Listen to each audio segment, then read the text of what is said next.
Olá, muito boa tarde a todos. O meu nome é Mónica Lourenço, eu sou investigadora na Universidade de Aveiro e também tenho vindo a acompanhar desde 2014 os mestrados em ensino, no âmbito sobretudo da prática pedagógica e de supervisão, e também o programa doutoral em educação.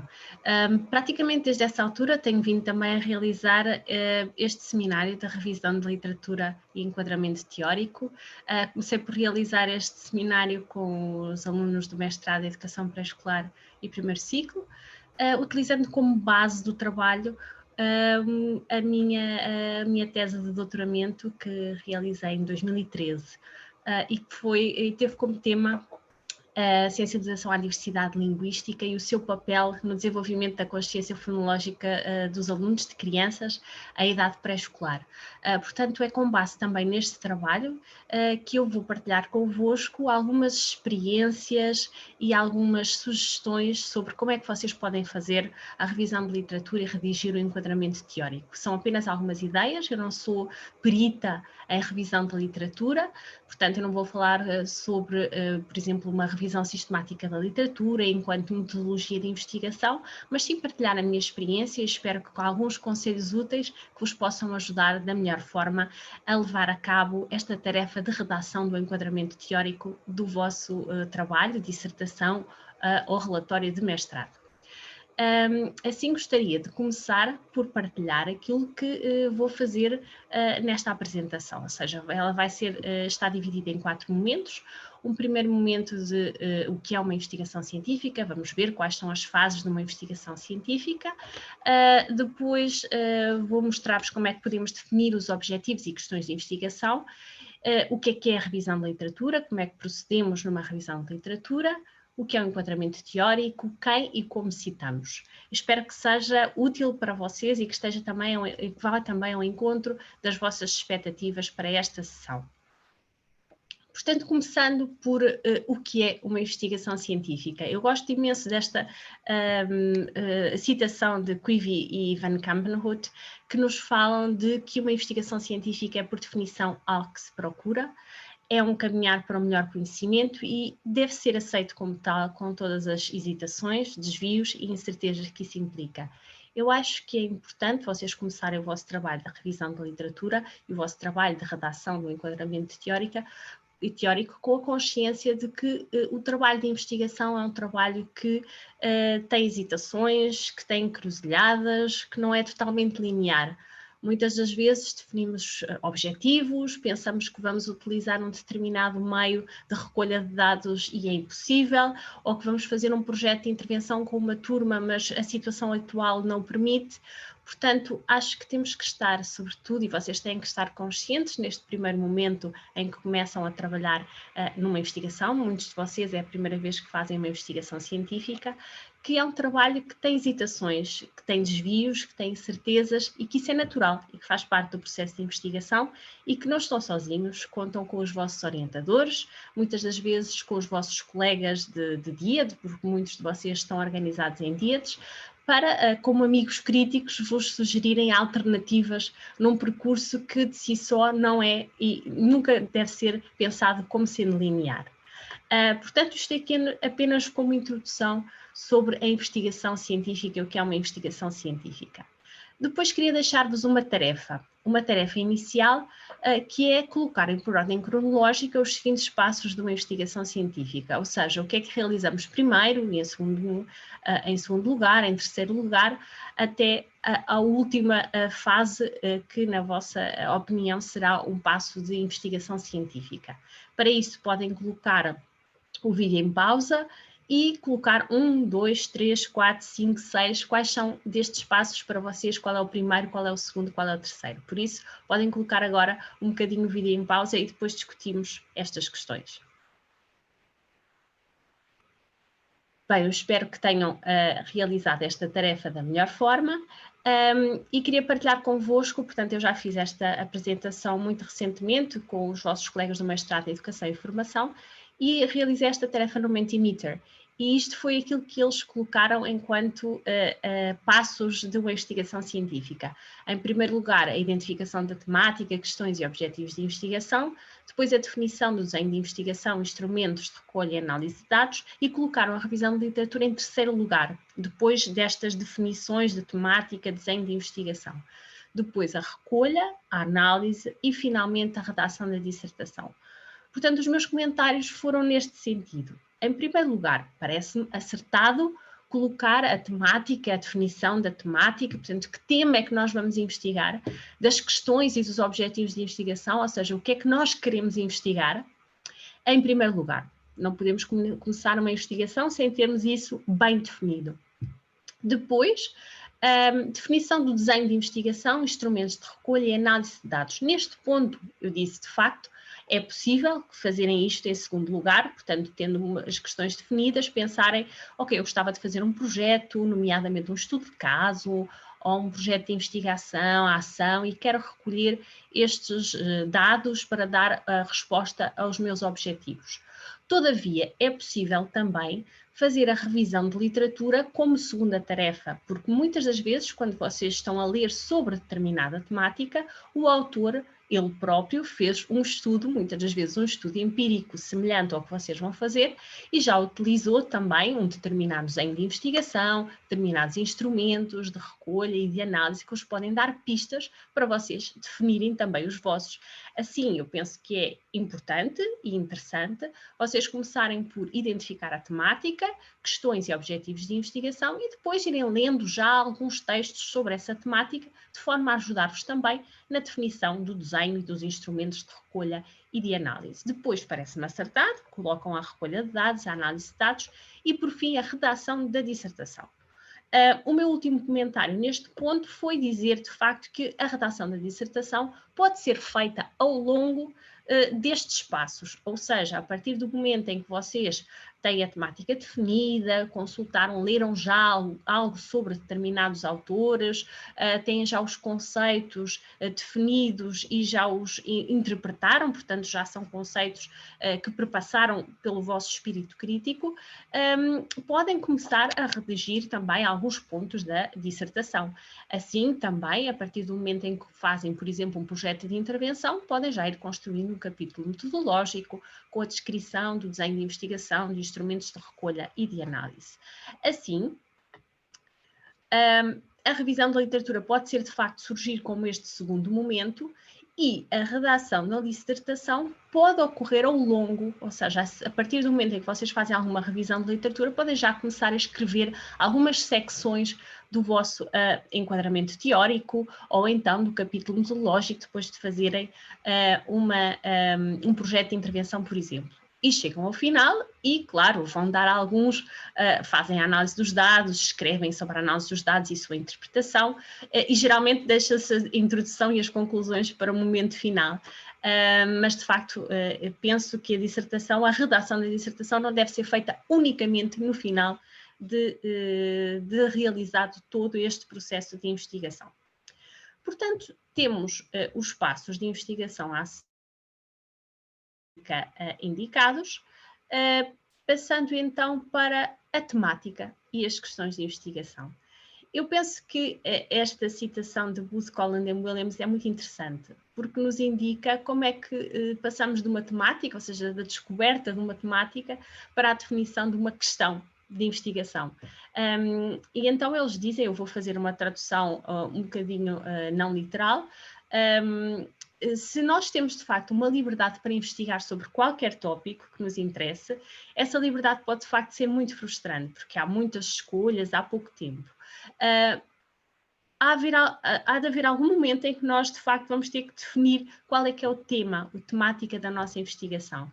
Muitas das vezes, essa investigação, de facto, vem de alguma ideia que nós temos e que já é uma questão que nos interessa, que nos interpela pela nossa experiência, por exemplo, enquanto professores ou enquanto alunos, algo que ouvimos nas notícias e que pensamos que possa ser um tema interessante de investigação. Portanto, eu acho que é interessante a ideia que estes autores nos dizem, que de facto temos que arranjar uma razão para a escolha dessa temática. Porquê?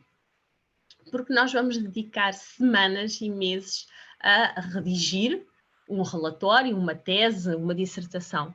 E é importante que seja algo do nosso agrado, algo com o qual nós nos identificamos, porque se escrevemos ou realizamos algum trabalho sobre algo que não nos interessa, é claro que esse trabalho vai ser bastante aborrecido e difícil. Assim, para além disso, vamos ter também pessoas que vão ler o nosso trabalho. Portanto, temos que justificar da melhor forma a razão pela qual vamos trabalhar estas temáticas. E depois estes autores indicam-nos que na escolha desta temática, em todas as comunidades de investigação, já há alguns problemas que existem no ar, ou seja, que já são amplamente debatidos e discutidos e investigados. Mas há outras questões que vão intrigar apenas o investigador, e eles dão, por exemplo, aqui o exemplo de porque é que os gatos esfregam os seus focinhos quando passam por nós. E é desta forma que muita da investigação começa, não é apenas como uma grande questão que toda a gente no campo conhece, mas sim como uma comichão mental que apenas um investigador sente necessidade de coçar, não é? De desbravar, de tentar investigar. Portanto, com certeza já definiram a vossa temática, eu creio que neste momento já terão definido a vossa temática e certamente que é algo que vos interessa. E agora, em relação a esta temática, vão ter que encontrar uma questão de investigação. Portanto, após a escolha da temática que vos interesse dentro da área do seminário do ramo do mestrado, podem também, para encontrar esta questão de investigação, selecionar alguns textos para ver que tipo de investigação já foi feita sobre esta temática. Por exemplo, os autores, sobretudo nas teses, dissertações de mestrado, costumam colocar no capítulo final algumas pistas para a investigação futura, surge também em alguns artigos. Portanto, procurem essas pistas de investigação futura e vejam se há alguma coisa que vos interessa de facto e sobre a qual possam investigar ou faz sentido para vocês investigarem.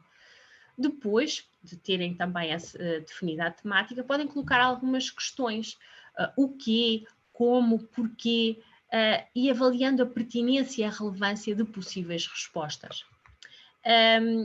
Depois, vamos formular então a nossa questão de investigação. É sempre um trabalho moroso que exige discutir com colegas, com outras pessoas mesmo de fora da investigação, porque estas questões de investigação têm que ter estas características, devem ser claras, precisas, concisas, devem ser execuíveis, ou seja, realistas, deve ser possível vocês conseguirem dar resposta a esta questão de investigação, também tendo em conta o limite de tempo que têm para redigir a tese e chegar às conclusões, e deve ser pertinente, ou seja, devem ser questões do tipo como é que algo acontece e não de sim, de resposta sim ou não, ou seja, devem ser questões abertas com a intenção de compreensão do fenómeno e não apenas de o descrever.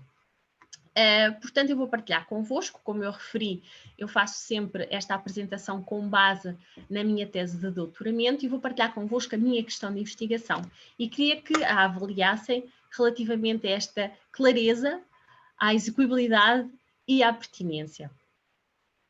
E a minha questão de investigação era a seguinte: quais os efeitos da abordagem da sensibilização à diversidade linguística, SDL, no desenvolvimento da consciência fonológica, CF, de crianças em idade pré-escolar, 3 a 6 anos. Portanto, eu copiei exatamente como eu apresento a questão de investigação na minha tese de doutoramento. Quais os efeitos da abordagem da sensibilização à diversidade linguística no desenvolvimento da consciência fonológica de crianças em idade pré-escolar. E agora gostava também, novamente, que parassem o vídeo e que procurassem avaliar esta questão relativamente à clareza, à execuibilidade e à pertinência. Estamos de regresso. Portanto, mais uma vez partilho convosco a resposta que os vossos colegas do mestrado de Educação e Formação deram relativamente a esta questão. Numa escala de 0 a 5, como 3.4, execuibilidade 3,6 e pertinência 4,2. Portanto, consideraram que, sobretudo, que esta questão não está mal formulada, não é? Dá uma pontuação acima de metade, que é pertinente, sobretudo pertinente, portanto, tendo em conta também que a consciência fonológica é bastante importante e relevante no âmbito da aprendizagem, da leitura e da escrita, é importante debruçarmos e fazermos investigação sobre que tipo de abordagens pedagógico-didáticas são importantes, como a sensibilização à diversidade linguística. Depois a questão da diversidade linguística e cultural também é relevante, tendo em conta, por exemplo, a chegada cada vez mais frequente de crianças oriundas de outros países às nossas escolas. Depois consideraram que, de facto, parece execuível, tendo em conta que eu, na altura, tinha 4 anos para terminar a minha investigação. E clara, já não consideraram assim tão clara, e na altura eu questionei os vossos colegas e eles disseram que a questão era um bocadinho longa e que o facto de ter estas siglas e abreviaturas, alguns termos que à partida podem não ser muito claros, que a tornavam um bocadinho menos clara. Claro que penso que uma sugestão importante quando vocês estão a formular as vossas questões de investigação é passarem estas questões, mostrarem estas questões a alguém que não seja da área, pode ser um amigo, um familiar, um primo, um vizinho, o pai, a mãe, o irmão, etc., para de facto eles poderem avaliar se esta questão é clara, se lhes parece que vocês conseguem, que é importante e que conseguem dar resposta no tempo que vão ter disponível. Mas penso que vos poderão ajudar, sobretudo, na clareza desta questão de investigação. Portanto, quando estiverem a formular a vossa questão de investigação, para além de partilharem com os peritos da área, com os vossos orientadores, com os vossos colegas, penso que é importante mostrarem também essa questão a pessoas que não são da área.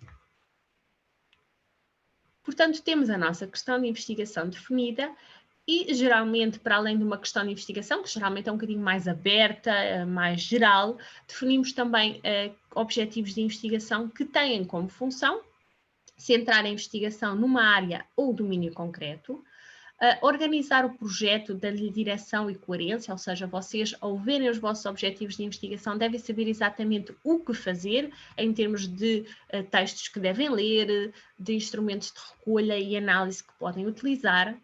Ajuda também a delimitar o estudo mostrando as suas fronteiras, ou seja, vocês quando definem matemática, aquilo de facto é um mundo, portanto precisam de questões e objetivos para delimitarem o vosso estudo e poderem dar a resposta à questão de investigação. Guiam, como eu referi, a revisão de literatura para a questão central, fornecem um referencial para a redação do projeto, por exemplo, quando vocês estão a analisar os dados, têm que voltar novamente às questões de investigação e verificar se essas questões, se conseguem dar resposta a essas questões, tendo em conta os dados e a análise dos dados que vocês fizeram. E, de facto, também, como eu já tinha referido, para além de guiar a revisão de literatura, apontam os dados que será necessário obter. Portanto, eu vou partilhar convosco também os objetivos de investigação que eu defini para a minha tese de doutoramento. Em primeiro lugar, eu queria avaliar os efeitos do projeto de intervenção no desenvolvimento da consciência fonológica de crianças em idade pré-escolar, compreender como se processa esse desenvolvimento e identificar características de um projeto de sensibilização à diversidade linguística que fosse adequado à promoção da consciência fonológica de crianças em idade pré-escolar. Portanto, eu olhando para estes objetivos que eu defini, sabia que tinha que encontrar, encontrar forma de obter dados que me permitissem avaliar os efeitos do projeto e compreender como se processava o desenvolvimento da consciência fonológica. Para isso, à partida, pensei, ok, para avaliar os efeitos do projeto de intervenção, terei que fazer algum tipo de teste, um pré-teste antes do projeto e um pós-teste depois do projeto em que avalie a consciência fonológica destas crianças. E se calhar também arranjar um grupo de controlo que me permita comparar os dados com as crianças que participaram no projeto de intervenção.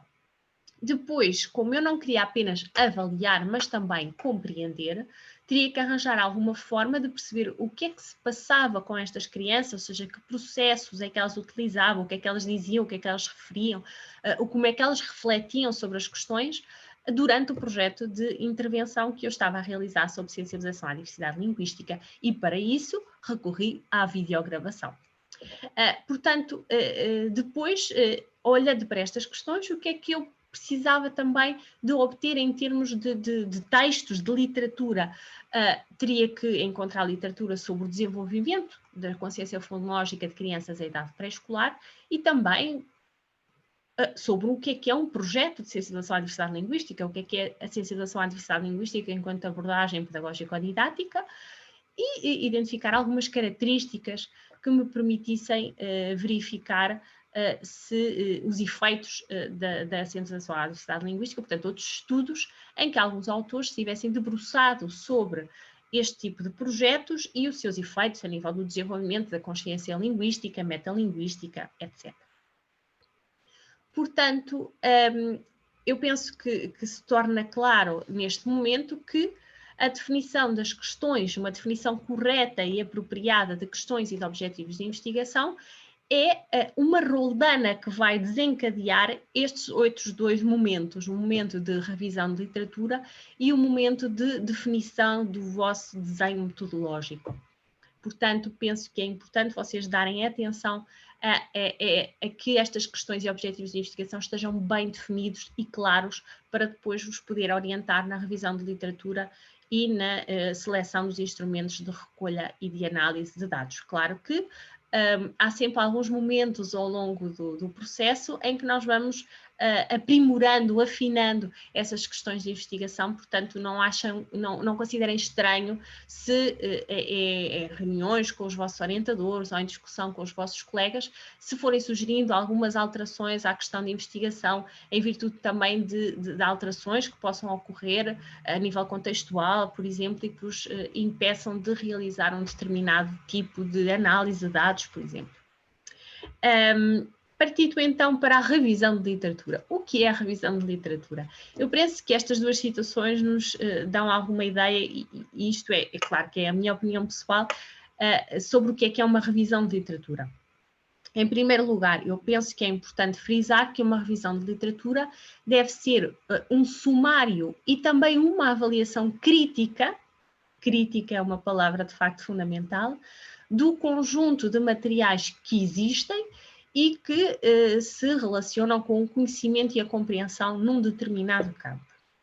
Mas a revisão de literatura é também uma corrida de estafetas, onde cada atleta, ou seja, um investigador, recebe um testemunho de outra investigação, ou seja, os textos que vai lendo, e o leva esforçadamente, aqui o itálico é meu, a outro atleta que se ultrapassa a si próprio para, por sua vez, o entregar ao atleta seguinte. Ou seja, o processo de revisão de literatura é um processo que exige esforço e que funciona como uma corrida de estafetas. Vocês vão ler trabalhos de outros autores, nomeadamente outras dissertações de mestrado, outros relatórios de mestrado, e que vocês, ao redigirem o vosso, vão levar também para os próximos estudantes que vão realizar mestrados nas vossas áreas. Portanto, vão servir de inspiração também para outros estudantes. Portanto, acho que estas duas ideias, enquanto sumário e avaliação crítica e corrida de estafetas, nos permitem compreender bem o que é uma revisão de literatura. Agora, como é que nós vamos entender a revisão de literatura? Penso que é importante referir o que não é uma revisão de literatura, porque, de facto, há alguns textos que nós vemos e que, de facto, em que são apresentadas a nível do enquadramento teórico alguma lista de nomes e citações e que, de facto, isso não é uma revisão de literatura. É claro que é importante vocês passarem por esse momento, que eu diria, inicial, em que vão ter um conjunto de autores, vão recolhendo citações dos trabalhos desses autores, vão recolhendo citações, sobretudo, de definição de determinados conceitos, para depois vocês conseguirem escrever um texto que seja pessoal. Mas uma revisão de literatura não deve ser fulano de tal disse isto e depois fulano de tal diz aquilo e abre aspas e fecha aspas, portanto não pode ser isso uma revisão de literatura. Portanto, o que não é uma revisão de literatura? Deixem-me só beber um bocadinho de água. Uma revisão de literatura, portanto, não deve ser uma lista de nomes e citações, não deve ser uma amálgama de ideias e conceitos organizados ou desorganizados sem qualquer espírito crítico, portanto, devem apresentá-lo enquanto uma interpretação pessoal daquilo que leem, e também não deve ser uma repetição ou uma paráfrase próxima do que os outros disserem, porque a questão do plágio, de facto, é crime, não é?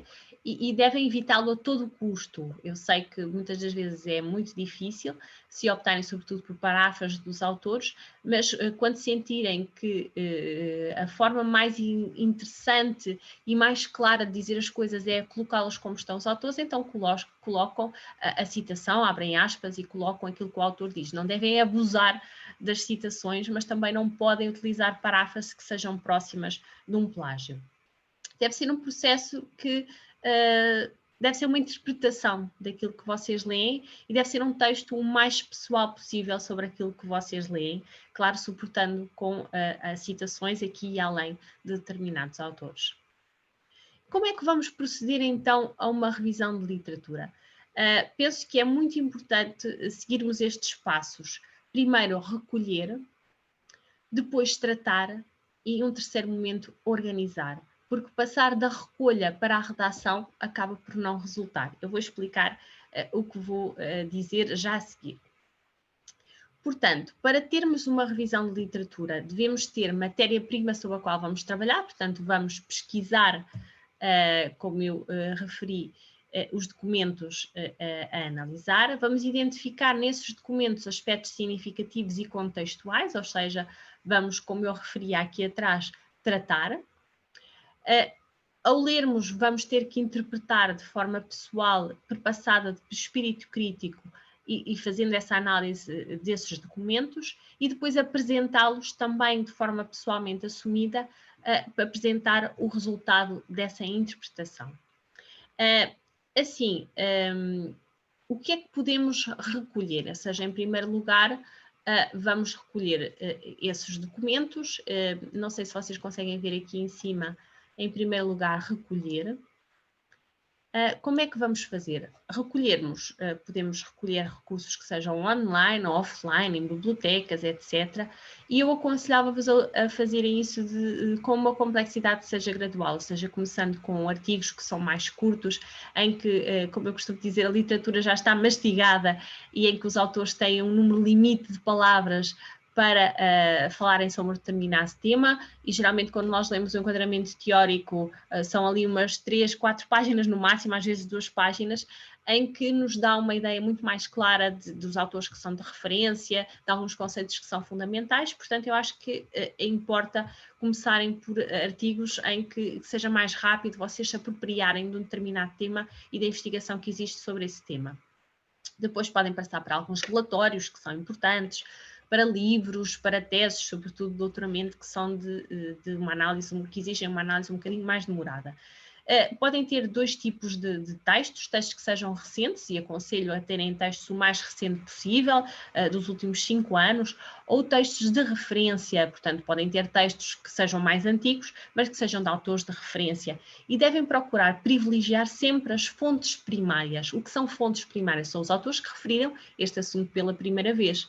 Sei que quando vocês consultam, por exemplo, teses e dissertações, já estão, muitas das vezes, vão citar outros autores que já falaram sobre estes assuntos. E às vezes aparecem aquelas citações in citado por, portanto, procurem ao máximo evitar esse tipo de formulação e ir aos autores de referência, portanto, ir buscar aqueles autores de referência. A nossa biblioteca, a nossa mediateca tem muitos dos textos, com certeza que vocês vão conseguir encontrar, e mesmo online já é possível encontrar textos com alguma antiguidade, por isso procurem sempre verificar ou até perguntar ao orientador se tem este livro ou aquele, ou algum colega ou outro professor, porque acho que é importante terem acesso a quem disse determinada coisa pela primeira vez, porque, como nós sabemos, como se diz na gíria popular, quem conta um conto acrescenta um ponto, no caso da análise e no caso do enquadramento teórico acontece a mesma coisa também. Às vezes citamos um autor e se calhar não era muito bem aquilo que o autor queria dizer, portanto é importante,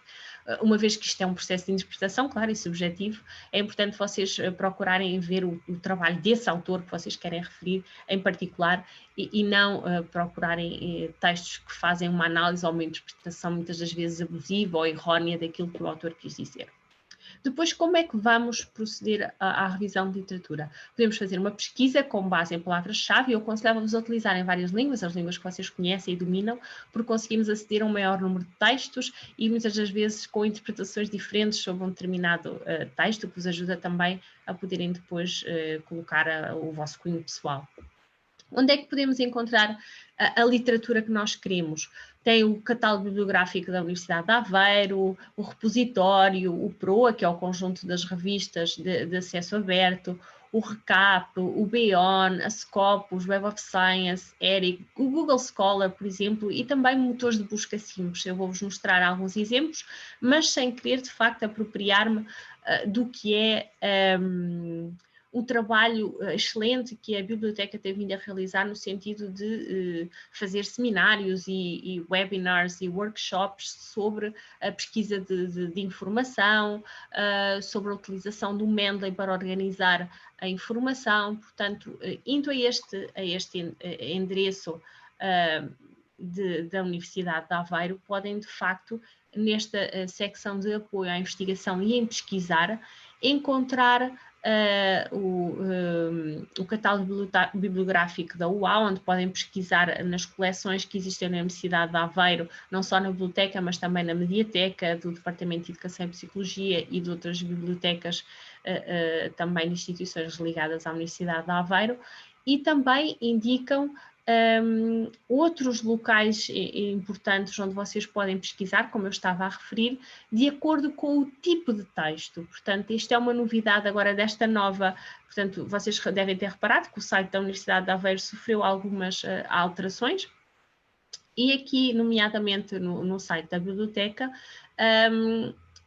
a organização da informação está feita agora por tipo de texto.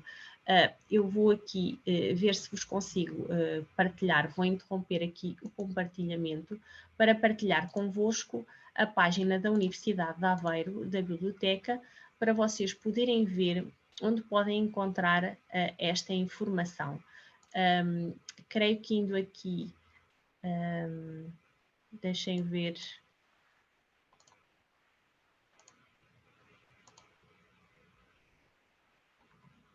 Ok, creio que agora terei que partilhar novamente.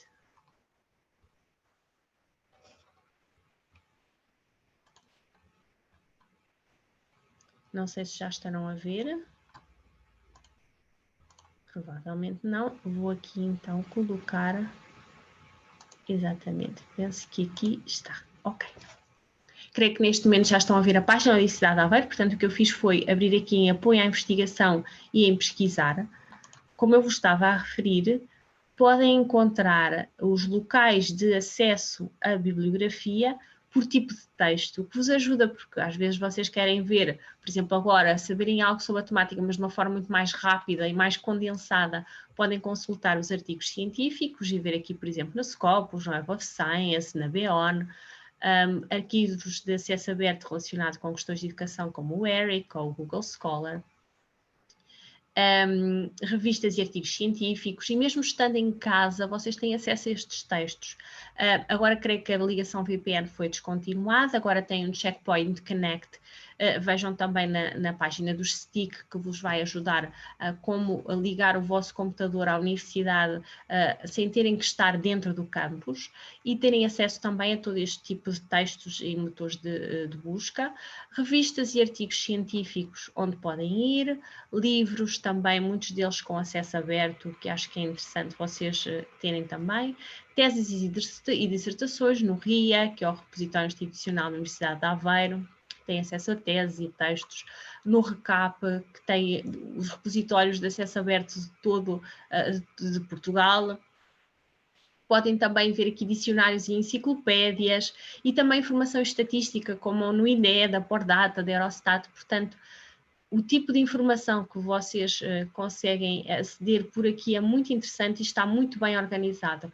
Por isso, para além de vos aconselhar a darem uma vista de olhos com muito mais calma aqui à secção de apoio à investigação e pesquisa, penso que seria importante vocês também estarem presentes em alguma sessão organizada pela biblioteca no âmbito de pesquisa de informação. Acho que vos ia ajudar também neste processo que muitas vezes é demorado e que muitas vezes chegam a um ponto em que sentem que têm que parar de pesquisar, mas não conseguem ou querem encontrar um determinado texto e não estão a conseguir, portanto acho que é importante e acaba por vos poupar tempo que é precioso para outras tarefas, nomeadamente de análise, uma análise mais rigorosa que possam vir a fazer.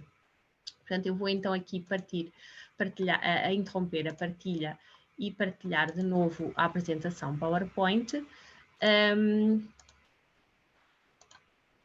E continuando, vou exemplificar alguns tipos de pesquisa que vocês podem fazer nestes espaços da biblioteca, nomeadamente no catálogo bibliográfico. É uma forma muito simples, vocês vão pesquisar por palavra-chave, eu aqui coloquei consciência fonológica, e depois encontram na vossa pesquisa, que depois podem organizar também por pesquisa que seja mais recente, por data de publicação, podem organizar pelos autores, podem pesquisar aqui os autores que vos interessam, podem pesquisar pela localização, onde é que se encontra, o tipo de coleção. Depois têm também o acesso à BEON, onde podem encontrar alguns textos muito recentes, portanto vai-vos dar a ligação a esta biblioteca do conhecimento online, em que têm acesso a artigos científicos recentes, de vários países. Por exemplo, tem aqui este texto em espanhol já de 2020, também sobre o nível de consciência fonológica. Podem pesquisar também com a palavra-chave numa outra língua, neste caso em inglês, e vão ter também textos recentes aqui na BEON, de setembro de 2020, também sobre a consciência fonológica em crianças com implantes cocleares. Para teses e dissertações, aconselho-vos também a utilização do RIA, a pesquisa no RIA, no repositório da Universidade de Aveiro. Portanto, esta é a página de acesso ao RIA. E vão pesquisar também, como em todos os outros, por palavras-chave. Podem utilizar filtros pelo título, podem ordenar por relevância, por ordem crescente, decrescente, por data, etc. Portanto, neste momento está organizada por relevância, não do mais antigo ou do mais recente para o mais antigo, mas sim do mais relevante, aquilo que é pesquisado ou com mais frequência. Portanto, este texto Rimas e Desenvolvimento da Consciência Fonológica é uma dissertação de mestrado de Daniela Cruz. Como vos disse também, não só da Universidade de Aveiro, mas todos os repositórios de acesso aberto de Portugal estão neste recap, que podem pesquisar aqui. Portanto, isto acaba por vos poupar algum tempo, ou seja, vocês ainda aquela lista do pesquisar da Universidade de Aveiro, da biblioteca, escusam de estar no Google procurando cada um destes sites e não sabendo muito bem onde encontrar esta informação. Portanto, aqui apenas alguns exemplos de como podem explorar da melhor forma aquilo que a Universidade de Aveiro já também vos oferece.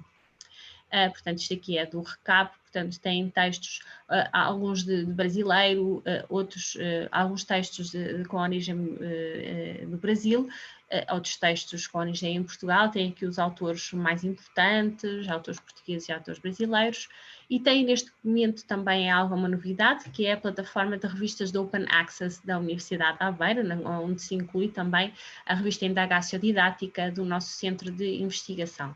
Portanto, tem aqui e podem pesquisar, tendo em conta também o tema da vossa investigação. Em termos de artigos científicos e recentes, o principal motor de busca continua a ser Scopus. No Scopus, aconselho-vos a utilizar a língua inglesa, porque existem muito poucos textos no Scopus em língua portuguesa, mas ainda há alguns, quer sejam de revistas portuguesas, de revistas brasileiras, ou então de revistas espanholas, em que é possível publicar em português. Mas se utilizarem o inglês terão acesso a mais textos, portanto aqui podem pesquisar também por palavra-chave, podem pesquisar por 2 termos, pesquisar aqui textos que sejam da Open Access ou outros, podem pesquisar por data, por autor, por país, por língua, portanto permite, e tem já um texto aqui de 2021, muito recente, portanto, como vos disse, na vossa revisão de literatura, convém terem textos de autores que sejam recentes, portanto aqui o Beon, o Scopus ajuda-vos a encontrar esses textos, e depois alguns textos de referência, como de livros, daí no catálogo da biblioteca vão encontrar certamente uma grande ajuda. Depois, também podem utilizar o motor de busca Google, portanto, e aconselhava-vos a utilizar não só o termo de pesquisa, mas também a acrescentar em PDF, porque vos permite ultrapassar alguns resultados de blogs ou de vídeos, etc., que às vezes não vos interessam, e ir sobretudo para PDFs onde têm livros ou artigos ou relatórios, como aqui o relatório, esta brochura da Direção-Geral de Educação sobre o desenvolvimento da consciência fonológica, que é de muita relevância e que não aparece em nenhum dos outros outros locais onde podem fazer a pesquisa. Por exemplo, não aparece no Scopus, não vai aparecer, se calhar aparece na mediateca, ou na biblioteca, mas não aparece em grande parte dos locais de pesquisa. Assim, também é importante poderem utilizar o motor de busca Google, mas utilizá-lo de forma sábia e o mais correta possível. Portanto, depois de fazer, não sei se vocês conseguem ver aqui do lado direito em cima, depois de fazerem de facto esta recolha de textos, há muitas pessoas que passam da recolha para a escrita, ou seja, têm um volume, uma pilha de textos que leram muitas das vezes de uma forma assim muito superficial, e agora depois de passarem daquilo para a escrita, torna-se ali um processo muito complicado, portanto sentar em frente ao computador e agora para onde é que eu começo? Portanto, é importante tratar aquilo que recolhemos. E como é que podemos tratar? Lendo, registando, fazendo esquemas. Existem diferentes tipos de leitura. Podem fazer uma leitura que seja mais exploratória, abrangente, de sondagem, em busca dos aspectos mais importantes, portanto, de ideias, autores, secções que vocês podem ler com maior profundidade. Podem fazer isto agora, sobretudo no início. Vocês imaginam, têm a temática, têm uma questão de investigação, mas vão explorar no sentido de perceberem, por exemplo, que metodologia é que o autor utilizou e, portanto, vão ver só aspectos fundamentais. Uma leitura de reconhecimento rápida, focada, seletiva, visando encontrar determinados elementos, por exemplo, encontrarem os métodos de análise de dados que foram utilizados pelo autor ou as conclusões principais deste estudo. Portanto, vão tentar encontrar na secção do artigo esse aspecto mais importante. Depois pode ser uma revisão de literatura, uma leitura, mais interpretativa. Geralmente, eu no início costumo por recolher os textos e colocar um mais quando é um texto que me interessa mais ou menos, um menos quando é um texto que não me interessa, um mais quando é um texto que eu de facto tenho que ler 1, 2, 3 vezes, porque é um texto que é fundamental e é de referência. E neste sentido, nesse tipo de texto, eu faço uma leitura que é interpretativa, que visa compreender bem o texto, as suas intenções, o seu conteúdo, e que também é uma leitura que seja crítica, que procura avaliar as ideias e os argumentos dos autores e posicionar-me enquanto eu, autora também, de um determinado texto. Portanto, acho que é importante vocês olharem bem para os textos que lerem, fazerem a leitura, fazerem registros, fazerem fichas de leitura, se tiverem possibilidade, fazendo sempre o registro. Não se esqueçam, acho que é algo que é um conselho que eu vos dou, quando estão a retirar alguma citação de algum texto que vocês acham que possa ser importante e relevante para para o vosso trabalho, não se esqueçam de colocar entre aspas e de tirar o número de página, porque passado algum tempo, se vocês têm um conjunto de citações sobre, imaginem, sobre a definição de um conceito que é fundamental da vossa tese ou do vosso relatório, e depois chegam a um determinado momento e se não colocaram o número de página, passado algum tempo já não vão conseguir encontrar esse número de página, e se calhar o livro que vocês requisitaram já não está disponível e acabam por ficar ali com algo em falta que é fundamental, que é terem a indicação do autor, da data e do número de página quando têm uma citação. Por isso, é um conselho que vos dou quando fizerem este exercício de leitura, fazerem um registro sempre com o autor, com a data e com o número de página. Portanto, depois de tratarem Portanto, recolheram, trataram, agora vão organizar. Eu penso que é importante vocês organizarem utilizando um software que é um Mendeley, que é gratuito, que está online e que vos permite gerir e organizar as referências bibliográficas e também aplicar uns estilos bibliográficos, portanto tem aqui acesso ao APA 6, e que dá para utilizar também com o Word. Ou seja, o que é que faz um Mendeley? Existem alguns tutoriais, eu tenho aqui, podem procurar no YouTube Mendeley Research e certamente vão encontrar aqui um tutorial, portanto descarregando da www.mendeley.com, este software passa para o vosso desktop e aí vocês, basta simplesmente, se forem sobretudo PDFs, no caso dos livros já terão que fazer manualmente, mas no caso dos PDFs, basta puxarem da vossa pasta dos textinhos para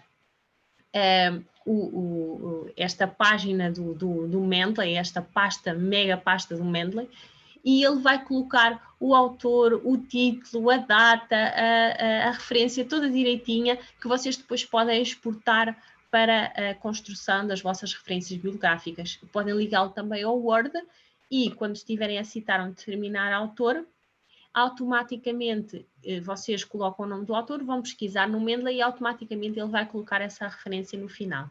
Isso vos permite-vos poupar tempo quando for na construção da revisão das referências bibliográficas, portanto todas as referências bibliográficas vão estar direitinhas.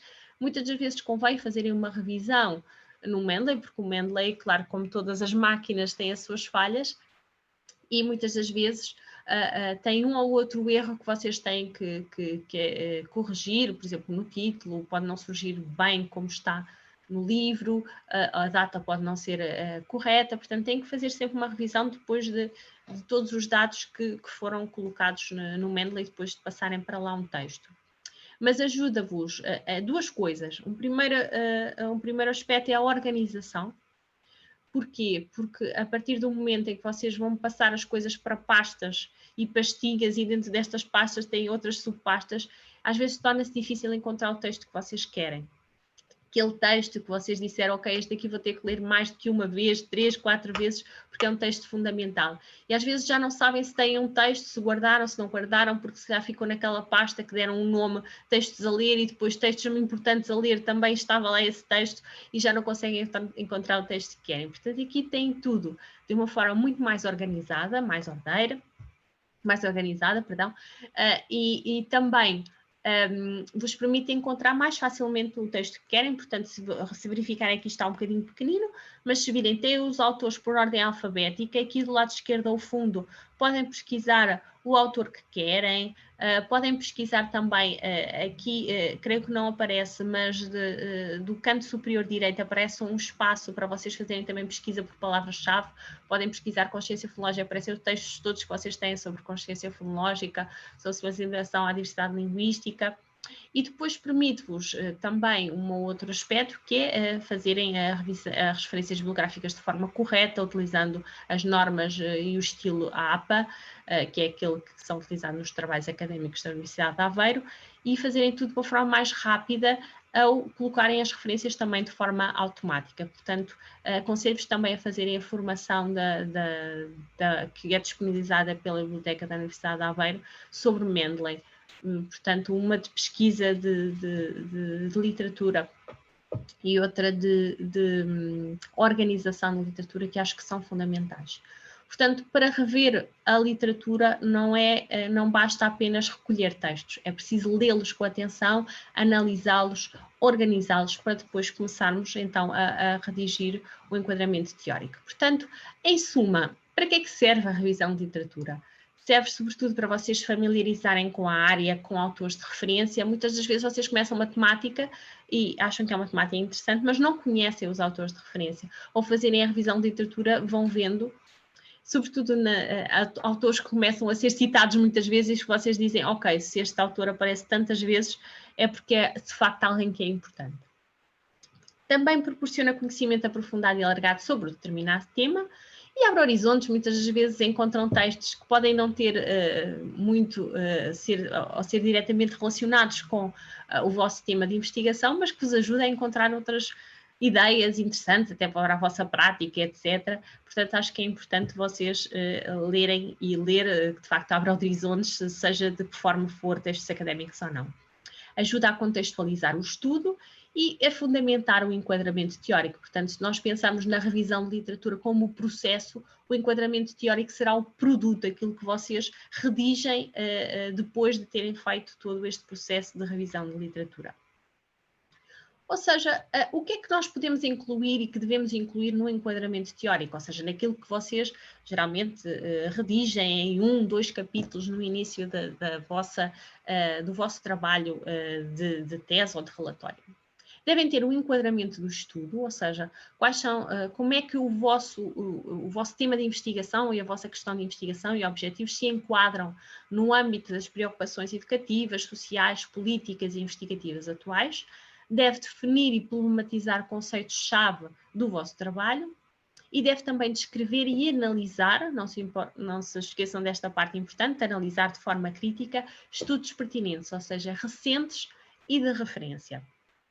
Isto são aspectos importantes do enquadramento teórico que eu vou passar a explicar também, dando exemplo de como já tenho vindo a fazer, da minha tese de doutoramento.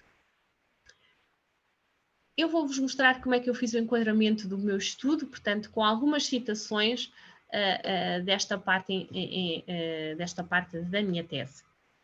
Portanto, eu começo por dizer que vivemos numa época, portanto, eu recordo que o tema é a promoção da consciência fonológica em crianças com idade pré-escolar, através de uma abordagem pedagógico-didática de sensibilização à diversidade linguística. Portanto, eu começo enquadrando o estudo, dizer que vivemos numa época marcada por mudanças profundas, provocadas pela globalização, evolução tecnológica, mais recentemente, portanto, estamos em 2013, pela crise económica.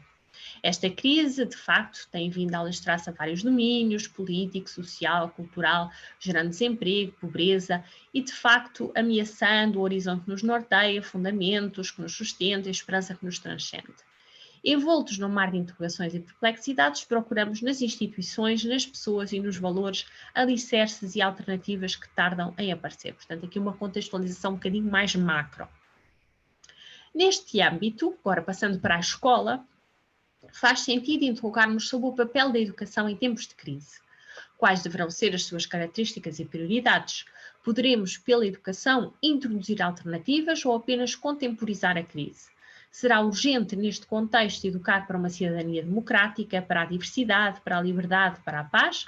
Ou será inevitável sucumbir a uma educação técnica instrumental capaz de fazer face às necessidades mais prementes de uma economia de mercado? Portanto, aqui apresentando dois aspectos, dois caminhos polarizadores do papel da educação em tempos de crise.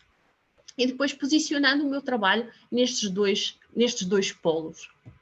O trabalho que aqui apresentamos é matriciado por esta concepção de educação que se compromete com a mudança e com a transformação dos atores e atrizes educativas e que não entende a diversidade linguística e cultural que caracteriza as nossas sociedades e instituições de ensino como um obstáculo ao desenvolvimento e à aprendizagem, mas sim como uma riqueza e uma oportunidade pela colaboração e aprendizagem coletiva.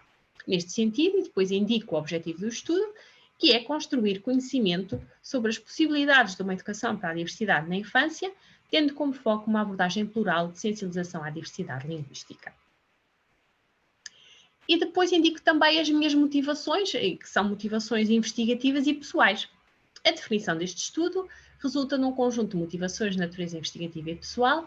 Por um lado, deriva da escassez de estudos sobre a STL realizados quer no âmbito da educação de infância, quer no âmbito da promoção de competências de tipo metalinguístico, e por outro lado, decorre da convicção pessoal de que a infância se apresenta como um momento-chave para promover o desenvolvimento de competências de aprendizagem, como é o caso da consciência fonológica, e fomentar o respeito pela diversidade. Portanto, viram aqui como eu fiz este enquadramento do meu estudo, contextualizando num contexto um bocadinho, passa a redundância, mais macro. Depois, no contexto da educação, dos polos, de ideias diferentes sobre qual é o papel da educação neste contexto. E depois indicando qual é que é o objetivo deste estudo e, de facto, qual é a relevância deste estudo, não só para mim, enquanto motivação pessoal, mas também no âmbito da investigação que tem vindo a ser realizada neste âmbito. Portanto, o vosso enquadramento teórico tem que ter também, de facto, e por isso é que se chama enquadramento, o enquadramento do vosso estudo. Depois, como eu referi, deve ter conceitos-chave. Estes foram os conceitos-chave que eu defini para o meu trabalho. Um conceito de política linguística, tendo em conta também o que se refere e o que referem os documentos internacionais sobre o desenvolvimento da competência plurilingue intercultural, também outro conceito-chave. Sobre infância, abordagens plurais, sensibilização à diversidade linguística e cultural, a tal abordagem pedagógico-didática e consciência fonológica. Portanto, foram estes conceitos aos quais eu tinha que dar resposta.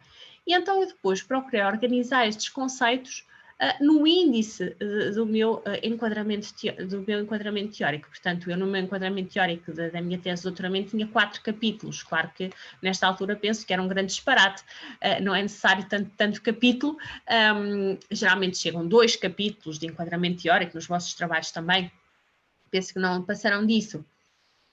Mas de facto eu penso que foi um percurso que eu tive que fazer, porque não sendo da área da educação de infância, pareceu-me ser fundamental também aprofundar um bocadinho mais a história da educação de infância em Portugal.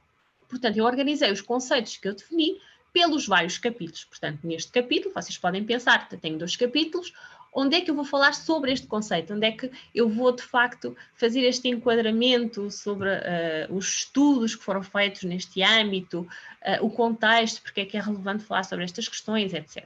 Portanto, no primeiro capítulo eu falei sobre a política linguística educativa europeia, portanto, mais macro, o que é que nos diz sobre o desenvolvimento que é necessário desenvolver a competência plurilingue intercultural dos alunos, no âmbito do respeito pelos outros, etc.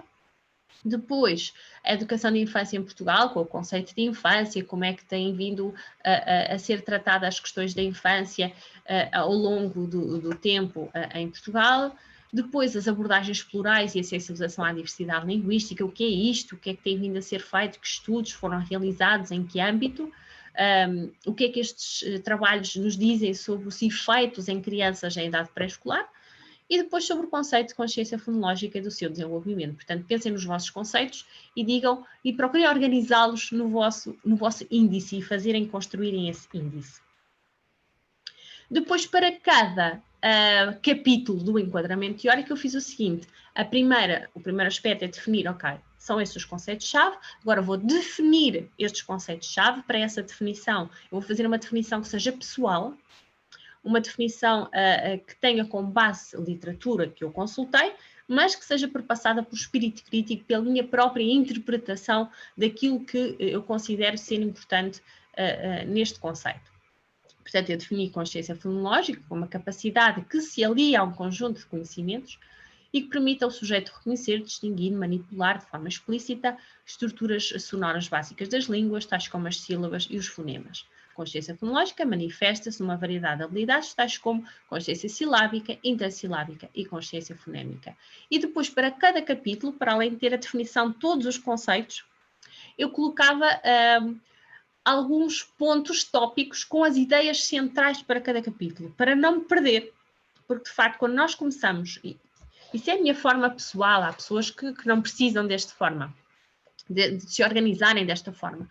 Mas para mim é fundamental, quando eu estou a escrever, seja um artigo, seja um texto, dizer o que é que eu vou dizer em primeiro lugar, portanto, sempre uma espécie de uma introdução, depois as ideias centrais que eu quero desenvolver e depois uma conclusão que faça uma ligação com o ponto seguinte ou com o capítulo seguinte. Portanto, eu acho que isso é fundamental, sempre me organizou, eu penso que foi a forma como, se calhar, professores de português me ajudaram a fazer redações, textos, etc., críticos, argumentativos, etc.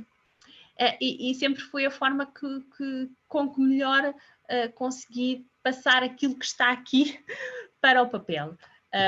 Certamente vocês têm outro tipo de estratégias, mas penso que esta aqui pode ser um bom exemplo de como redigir um capítulo. Portanto, para este capítulo, que era o capítulo 4 do enquadramento teórico, eu redigi, e geralmente estas ideias centrais são apenas tópicos ou coisas, algo muito breve, frases muito simples. Eu teria que dizer neste capítulo que estudos realizados com crianças monolingues sugerem a existência de uma correlação significativa entre a capacidade para armazenar e manipular material verbal, nomeadamente fonemas, e tarefas de leitura e escrita. Portanto, aqui teria que rever textos que de facto indicassem isto mesmo.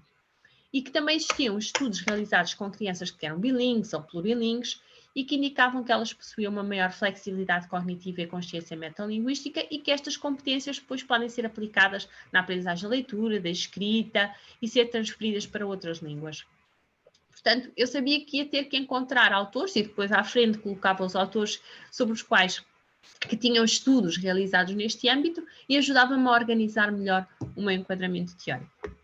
Algo que também me ajuda quando estou a redigir um texto é fazer esquemas.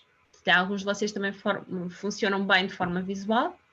E então um esquema deste tipo é, por exemplo, no capítulo dedicado, que era o capítulo 3 dedicado à sensibilização à diversidade linguística, em que eu tinha que falar sobre os efeitos da sensibilização à diversidade linguística em crianças em idade pré-escolar e no ensino primário,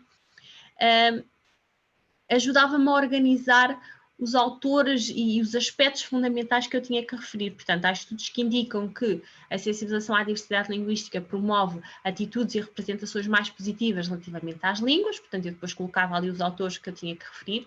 Há outros que indicam que promove capacidades, como a consciência metalinguística, etc., ou a capacidade de pensamento crítico, e outros que indicavam que promove saber sobre as línguas, sobre o mundo, sobre os outros. E então ajuda também a esquematizar aquilo que eu tenho que referir em cada ponto.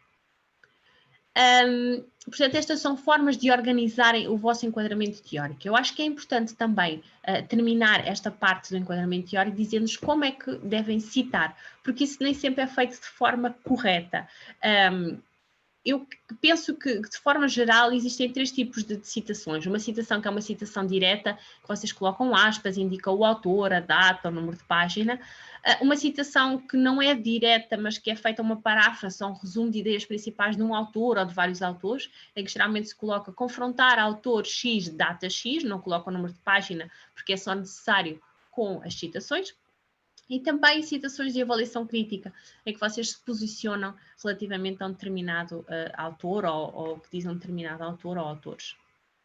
Exemplo de citação, também do meu quadro teórico. O nosso quadro teórico e conceptual não poderia deixar de ter como referência as áreas da linguística e da psicolinguística que revisitamos neste trabalho e que têm vindo a dedicar uma atenção particular à consciência fonológica, ao seu desenvolvimento e à importância da sua promoção em contexto pré-escolar como medida preventiva do insucesso no desempenho de tarefas de leitura e de escrita, e abro aspas e coloco os nomes dos autores e a data e número de página. Portanto, esta é a forma correta de fazer uma citação, que é uma citação direta, porque neste momento, quando estava a redigir, pareceu-me que seria importante indicar o que diriam os autores que têm vindo a debruçar sobre este assunto, sobretudo no contexto português, o que eles dizem sobre a importância da consciência fonológica. Portanto, coloco os 3 autores, não se esqueçam da vírgula, do i comercial, quando têm mais do que um autor, da data e o número de página P. espaço e o número. Portanto, isto é uma citação direta, quando vocês utilizam as palavras exatas de um determinado autor. Depois, passando à paráfrase ou resumo. Exemplo, daí decorre que o currículo não possa ser contemplado como uma questão meramente técnica e neutra, mas como um poderoso instrumento que transmite e privilegia valores que são influenciados por e que influenciam o reconhecimento social de determinados saberes e características culturais, abrir parênteses, confrontar Apple 2001, Torres Santo Tomé, 1995. Portanto, são autores que, de facto, nas suas obras, foi mais do que em uma obra, são 2 autores que falaram, de facto, sobre a importância do currículo e que o currículo não é neutro e que é um poderoso instrumento que privilegia e transmite determinados valores.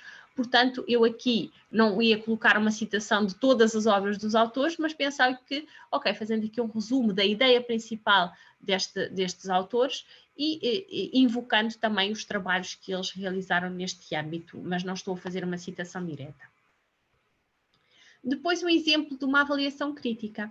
Neste sentido, concordamos, portanto, há um posicionamento do autor, concordamos com Garcia, abrir parênteses 2002, e Verhoeven, abrir parênteses 2007, quando sublinham a relevância dos programas biplurilingues como forma de estimular as crianças de 2 formas. Portanto, eu aqui estou a posicionar-me e dizer que concordo com aquilo que estes autores dizem, e nesse sentido preciso apenas de referir o nome do autor e a data. Não tenho número de página porque não estou a citar. Portanto, tem estas 3 formas de fazer um enquadramento teórico. Portanto, em suma, o que deve ser um bom enquadramento teórico? Deve ser claro, sintético e coerente. Deve ser rigoroso, deve apresentar fontes que são pertinentes, autores de referência, estudos recentes. Deve ser informativo e bem documentado, revelando um bom domínio dos conceitos, da terminologia específica. Portanto, vocês têm que mostrar que compreendem estes conceitos e que os interpretam e que sabem e que se apropriaram deles de uma forma muito pessoal. Portanto, deve ser um texto que seja pessoal e que seja original e que não seja uma cópia de outros. Portanto, muita atenção a isso. E deve ser também um texto que seja argumentativo, revelando uma postura reflexiva e crítica e também estimulante, ou seja, que dê vontade de ler a quem está a ler o vosso trabalho, portanto, o vosso orientador e outras pessoas que mais tarde, portanto, aquelas pessoas que vêm buscar o seu testemunho e que mais tarde vão olhar para o vosso trabalho como uma fonte de inspiração. Portanto, isto é o que deve ser um bom enquadramento teórico. E pronto, terminei a minha apresentação. Deixo-vos aqui algumas indicações de livros que podem consultar sobre a questão da revisão de literatura. Aconselho, sobretudo, este texto de Teresa Cardoso, de Isabel Alarcão, sobre a revisão de literatura e sistematização do conhecimento. Penso que é um texto em português que vocês podem ler. Certamente que já, penso que este texto do Booth Coleman Williams existe online. O texto de Quivi Cameron-Roth podem utilizar também, porque é um clássico sobre investigação em ciências sociais, podem também verificar, mas tem aqui alguns exemplos de técnicas, metodologias de investigação que vos podem auxiliar também no processo de revisão de literatura. Espero certamente que tenha sido interessante para vocês, que tenham retirado daqui algumas sugestões úteis para o vosso trabalho e, sobretudo, a inspiração ou o pontapé de saída necessário para vocês começarem a construir e a redigir o vosso enquadramento teórico. Se tiverem algum comentário, quiserem fazer alguma questão relativamente a esta apresentação, podem enviar-me um e-mail para monicalorenço@ua.pt, que eu estarei à vossa disposição para vos ajudar da melhor forma. E não queria terminar sem agradecer também o convite das docentes do mestrado para fazer esta apresentação e agradecer também o vosso interesse e despedir-me desejando a todos um bom trabalho.